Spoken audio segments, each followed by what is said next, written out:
قضا نمازیں کب اور کیسے پڑھیں؟ اگر ایک آدمی کی کئی دنوں کی نمازیں قضا ہو اور وہ دن بھول چکا ہو تو وہ ہر دن کی متعین نیت کیسے کرے گا؟ نیز وہ قضا نمازیں کن اوقات میں پڑھ سکتا ہے؟ یہ محمد صاحب نے کراچی سے پوچھا ہے۔ یعنی ان کا خلاصہ یہ نکلا کہ قضا نمازوں میں تو ہمیں نہیں پتہ ہوتا، جو قضا عمری خاص طور پر پڑھ رہے ہوتے ہیں کہ کون سے دن کی کون سی نماز ہے، تو یہ خوب اچھی طرح سے سمجھ لیں، یہ سوال بہت زیادہ پوچھا جاتا ہے۔ قضا عمری کیسے ادا کی جائے، اس کی نیت کیسے کی جائے؟ آپ نے سب سے پہلے تو ایک ڈائری میں ایک حساب لکھنا ہے کہ میرے ذمے کی قضا نمازیں ٹوٹل کتنی ہیں، ایک اندازہ لگانا ہے کہ آپ بالغ کب ہوئے تھے اور اس کے بعد کون سی نمازیں آپ پابندی سے پڑھتے رہے ہیں، کون سی پابندی سے چھوڑتے رہے ہیں۔ جمعے کی نمازیں تو اکثر لوگوں نے پڑھی ہوتی ہیں۔ اس طرح ایک ظاہر 100% نتیجے تک تو آپ نہیں پہنچیں گے، ایک لم سم اندازہ لگا کے ایک غالب گمان جس طرف جائے آپ نے ایک ڈائری میں نوٹ کر لینا ہے کہ جی میری اتنے سال کی فجر کی نمازیں، اتنے سال کی ظہر کی نمازیں، اتنے سال کی عصر کی، اتنے سال کی مغرب کی، اتنے سال کی عشاء کی، اور وطر بھی مستقل ایک نماز ہے۔ نبی صلی اللہ علیہ وسلم کی صحیح حدیث ہے ان اللہ زادکم صلاۃ الا وہی الوتر، اللہ نے ایک اور نماز کا اضافہ کر دیا جو کہ وطر ہے۔ لیکن ظاہر ہے دوسری حدیثوں میں 5 نمازوں کو فرض قرار دیا گیا، تو اس سے پتہ چلتا ہے کہ وطر نہ تو 5 نمازوں جیسی فرض ہے اور نہ بالکل ایسی جیسے عام نوافل ہوتے ہیں۔ تو عبادات میں چونکہ احتیاط کے پہلو کو لیا جاتا ہے، تو اس لیے احناف کا یہ قول ہے، امام حنیفہ کی یہ رائے ہے کہ وطر کے ساتھ سلوک ایسے کیا جائے گا جیسے فرائض والا ہوتا ہے، یعنی قضا پڑھی جائے گی احتیاط کے پہلو کی وجہ سے۔ فرض سمجھا نہیں جائے گا اس کو کیونکہ نمازیں تو 5 فرض ہیں، لیکن بالکل اس کو اگنور نہیں کیا جائے گا، تو اس لیے احتیاطاً وطر کی قضا بھی واجب ہے۔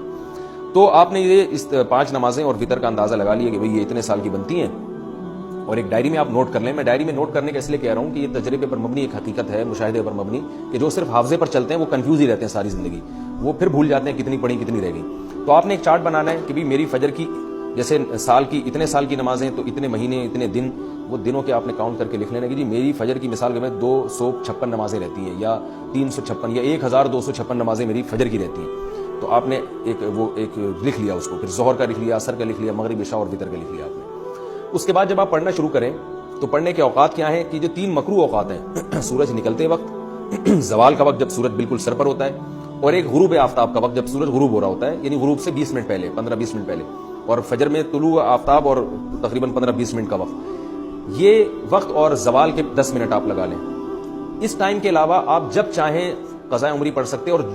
جون سی چاہیں نماز آپ پڑھ سکتے ہیں،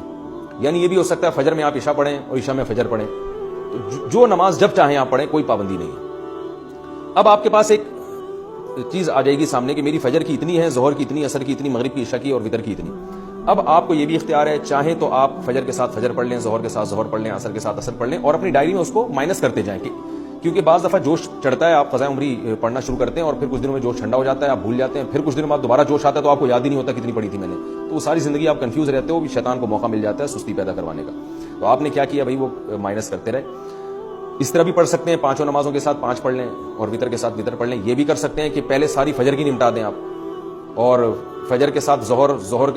فجر کے ساتھ فجر، پھر ظہر کے ساتھ بھی فجر، پھر عصر کے ساتھ بھی فجر، یہ بھی کر سکتے ہیں۔ اور یہ بھی کر سکتے ہیں کہ آپ نے کوئی 1 گھنٹہ متعین کر لیا، بھائی اس میں نے صرف قضاء عمری ہی لوٹانی ہے، تو چاہے پہلے ساری فجر کی پڑھ لیں یا ساری ظہر کی۔ آپ یہ کہہ سکتے ہیں بھائی ظہر کی نماز لمبی ہے اور عصر کی اور عشاء کی لمبی، تو یہ والی پہلے نمٹا دوں، تو ظہر پہلے نمٹا دیں ساری، اور ترتیب سے بھی پڑھ سکتے ہیں۔ ہر طرح سے آپ کو اختیار ہے، بس آپ نے وہ جو ایک لکھی ہے نا تعداد، اس میں روز بروز کمی کرنی ہے آپ نے۔ اور علماء کہتے ہیں کہ جن کے ذمہ قضاء عمری ہے، کم از کم 1 دن کی نمازیں ان کے ذمہ لوٹانا لازم ہے، اور وہ بھی نہ کر سکیں، یعنی اس کے باوجود بھی قضا پوری نہ ہو سکے، تو پھر وصیت کرنی پڑے گی کہ میں روزانہ 1 دن کی نمازیں پڑھ رہا ہوں یا پڑھ رہی ہوں، لیکن اس کے باوجود میری نمازیں میری زندگی میں پوری نہیں ہو رہی، تو پھر آپ وصیت کر دیں، تو اللہ کی رحمت سے امید ہے کہ انشاءاللہ وہ معاف ہو جائیں گی، لیکن کم از کم 1 دن کی نمازیں آپ پڑھیں۔ اور ہمت والے لوگوں کو ہم نے دیکھا ہے کہ وہ بہت جلدی کئی سالوں کی نمازیں لوٹا لیتے ہیں۔ ہمارے ایک بزرگ تھے، ہمارے حضرت مفتی رشید احمد صاحب کے پاس آیا کرتے تھے، وہ 50 سال کی عمر میں اللہ نے ان کو توبہ کی توفیق دی، بالکل لائف چینج کر دی، تو انہوں نے 50 سال کی عمر میں قضاء عمری ساری پڑھائی اور 1-2 سال میں انہوں نے کمپلیٹ کر دی۔ ہم جب بھی دیکھتے تھے وہ ہر وقت نماز ہی پڑھ رہے ہوتے ہیں، تو بہت جلدی انہوں نے نمازیں کمپلیٹ کی، اور پھر 4 مہینے میں انہوں نے قرآن بھی حفظ کیا۔ حالانکہ وہ آفیسر تھے گورنمنٹ میں، ان کی بڑی مصروفیات تھیں، لیکن ماشاءاللہ جب بعض لوگ توبہ کرتے ہیں تو بڑی خاندانی توبہ ہوتی ہے، اور اس اتنے نیک بننے کے باوجود بھی ان پہ اللہ کے خوف کا غلبہ رہتا تھا۔ ایک دن ہمارے حضرت کے پاس آئے اور کہنے لگے مجھ پہ بہت خوف ہے کہ پتہ نہیں میرا بنے گا کیا آخرت میں، تو حضرت ان کو بڑی امیدیں دلایا کرتے تھے، ہمارے حضرت نے ان کو اجازت بیعت بھی دی۔ تو ایسے لوگ بھی ہیں، لیکن بہرحال آخری درجہ یہ ہے کہ آپ 1 دن میں کم از کم 1 دن کی نمازیں ضرور لوٹائیں۔ اور یہ بات خوب یاد رکھیں، جو آج کل ایک نعرہ لگایا جا رہا ہے کہ کوئی قضا نہیں ہے، اس کی حدیث سے ثبوت پیش کرو قضاء عمری کا، تو یاد رکھیں رسول اللہ صلی اللہ علیہ وسلم کی نماز جب بھی قضا ہوئی ہے، چاہے جان کے کی ہو یا بھولے سے، جان کر تو جنگ میں ہوئی تھی، جہاد میں نماز کا طریقہ نہیں بتایا تھا کہ جنگ کی حالت میں کیسے نماز پڑھی جاتی ہے، تو اس وقت آپ کی غزوہ خندق میں کچھ نمازیں قضا ہوئی تو وہ پہلے آپ نے پڑھی ہیں. تو یہ پوری امت کا اجماعی مسئلہ چلا آ رہا ہے، حتیٰ کہ ابن تیمیہ رحمہ اللہ تعالیٰ جو بعض مسائل میں اجماعی امت سے انہوں نے اعراض کیا ہے، ان کا بھی یہی قول ہے کہ نمازوں کی قضا پڑھی جائے گی. تو یہ اب 15ویں صدی میں کچھ لوگوں نے یہ ایک شوشہ چھوڑا ہے کہ جو نمازیں قضا ہوئی ہیں وہ صرف توبہ سے معاف ہو جاتی ہیں، اور وہ کہتے ہیں اس پر کوئی حدیث نہیں ہے. تو بھائی حدیث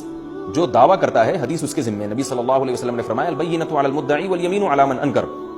کہ دلیل اس کے ذمہ جو دعویٰ کرتا ہے. نمازیں جب قضا ہوتی ہیں تو آپ یہ دعویٰ کر رہے ہیں کہ وہ قضا کیے بغیر صرف توبہ سے معاف ہو جائیں گی، تو آپ کے ذمہ دلیل ہے. ہم تو حدیث میں جب بھی دیکھتے ہیں جب بھی نماز قضا ہوئی ہے توبہ کافی نہیں سمجھی گئی، اس کو قضا بھی کیا گیا ہے. تو نماز ہو یا روزہ ہو آپ کو قضا بہرحال کرنی پڑے گی. اس پر میں تفصیل سے کلپ ریکارڈ کروا چکا ہوں دلائل قضاء عمری کے، وہ میں دوبارہ ابھی اس کو ریپیٹ نہیں کروں گا. تو مسلمان کو چاہیے توبہ کرے اور جتنی نمازیں اس کے ذمہ باقی ہیں وہ جلد سے جلد ادا کرنے کی کوشش کرے. طریقہ میں نے آپ کو بتایا. ہاں نیت کیسے کریں گے؟ نیت آپ نے ایسے کرنی ہے کہ جب آپ فجر پڑھ رہے ہیں تو آپ یہ نیت کریں گے بھائی میرے ذمہ جتنی فجر کی نمازیں ہیں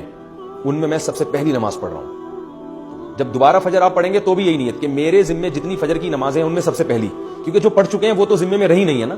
تو اس لیے وہ خود بخود ساخت ہو گئی آپ کی نیت سے. تو ہر دفعہ ظہر میں بھی یہی نیت کہ میرے ذمہ جتنی ظہر کی نمازیں ہیں میں ان میں سب سے پہلی نماز پڑھ رہا ہوں. تو جب دوبارہ ظہر پڑھیں گے تو بھی یہی نیت کہ میرے ذمہ جتنی ظہر کی نمازیں باقی ہیں ان میں سب سے پہلی، جو پڑھ چکے ہیں وہ تو باقی نہیں رہی نا، تو وہ تو نیت میں آئیں گی نہیں. تو اس طرح ہر نماز میں یہی نیت کرتے چلے جائیں. نیت دل کے ارادے کا نام ہے، اور اس طرح سے آپ نمازیں پڑھ لیں تو اس طرح سے انشاءاللہ نمازیں ادا ہو جائیں گی.